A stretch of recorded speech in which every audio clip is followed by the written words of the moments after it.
Welcome, friends. Today I want to talk about a question we get on a regular basis, and that is why don't we offer flex options, shaft flex options, when you place an order for a set of golf clubs?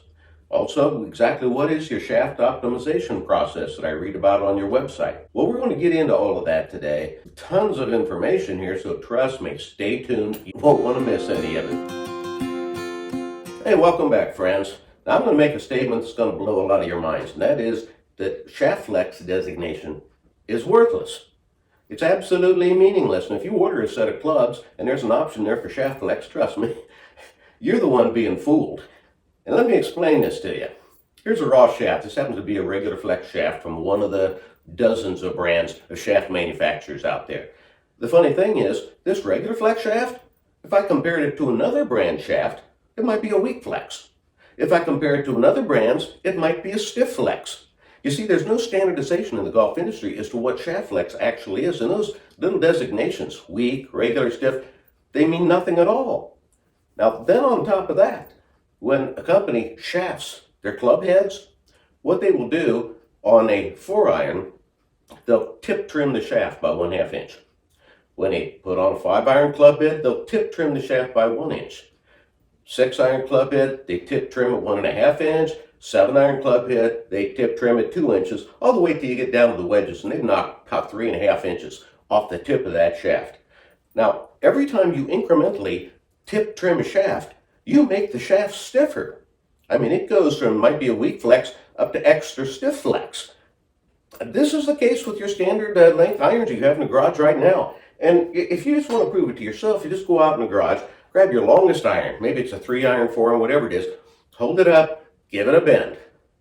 Now do the exact same thing with your pitching wedge, and you'll see exactly what I mean. You'll be comparing a buggy whip to a 2x4. Now, we don't shaft our clubs based upon flex, and the reason's obvious. It's meaningless. It's a meaningless gesture to do that. What we do, we shaft our clubs based on total golf club balance. Now, our club heads and our proprietary shafts are designed together, so that when we shaft the clubs, you have a perfectly balanced golf club. Now, once you get that perfect balance, the whole idea of shaft flex goes out the window. I mean, I don't care what your swing speed is, that shaft is going to perform optimally for you. And to give you an example, we have long drive champions who play our club. We've got club pros, PGA professionals worldwide who play our clubs. These guys have the highest swing speeds there are.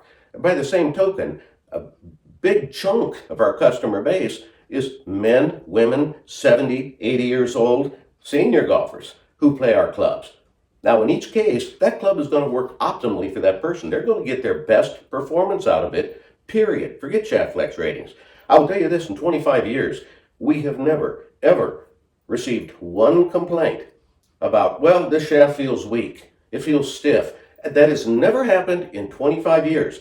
Now, on the other hand, we get emails and comments every single day where a customer has got his set of clubs, he swings them for the first time, and the first words out of his mouth, that just feels right. Those clubs feel right. And that's what balance gets you. If you want to find it out for yourself, go ahead and order a set. You'll see exactly what I'm talking about. Now, the second part of our shaft optimization process is to determine the inherent flex plane of the shaft. What does that mean, Dave? Well, even though a shaft is nice and round, you get the idea, okay, it's going to bend the same regardless of the direction. And the answer is that is absolutely not true. A shaft only wants to bend in one plane and one plane only. And the reason for that is, well, a big part of the reason is you have a weld seam that runs the length of the shaft. Now, that weld seam is stiffer than the steel surrounding it. Anyway, there's only one plane that shaft wants to bend in. And I've got a little clip here to explain it, to kind of show you exactly how we determine that inherent flex plane. And once we determine that, it's very important, you precisely align that flex plane in relation to the club face. Here, watch. Here we have a shaft. As you can see, it's perfectly round. And you would think that this shaft would want to bend the same way in each plane, but it doesn't. The reason being, there's a weld seam that runs up and down the shaft, and that weld seam is stronger than the steel surrounding it. So there's only one plane the shaft actually wants to bend in, and the way we determine it is to put it over here. That's ball bearings holding the shaft here so it rotates freely, and at this end I've got another handheld device with ball bearings. And we can press down on it and put the shaft actually under load. Now you haven't seen what's happened here, but this shaft is already rotated in the position it wants to bend in. Now to show it to you, I'm going to put a dot right here.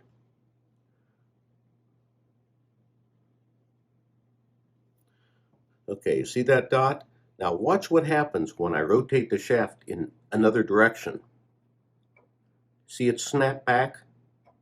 It's snapping back to the position that it actually wants to bend in. And that's the inherent flex plane. Now that little clip was pretty interesting, right? And I bet you weren't even aware of this. I will tell you this, if you shaft a club without regard to its inherent flex plane, which is what all brands do, we're the only brand that actually goes through this step as part of our shaft optimization process. But if you don't do it, and you just arbitrarily stick a club head on there, when you swing that club and put it under load just before impact, that shaft is under load. And it's trying to rotate around its own axis in order to get in the position that it actually wants to bend in. It's trying to find its inherent flex plane. So here's the shaft oscillation, rotating, and that club head is coming through impact like this. It's literally wobbling. It's going to cause mishits all day. However, if you do this process to your shafts, that shaft gets under load and it's bending in the plane it actually wants to bend. And it's extremely stable, and that club head comes through impact like it's riding on rails. Now, to give you an example, if you go out and hit 10 shots to a pin, with a golf club where this hasn't been done, you're going to end up with golf balls all over the green. If you do the exact same thing with those 10 golf balls, but you have this done to your clubs, what's true, you're going to end up with a tight cluster of balls on that green. It's a world of difference. I'll guarantee you right now, I'm not aware of any pro who does not have this done to their golf clubs. They'd be crazy not to.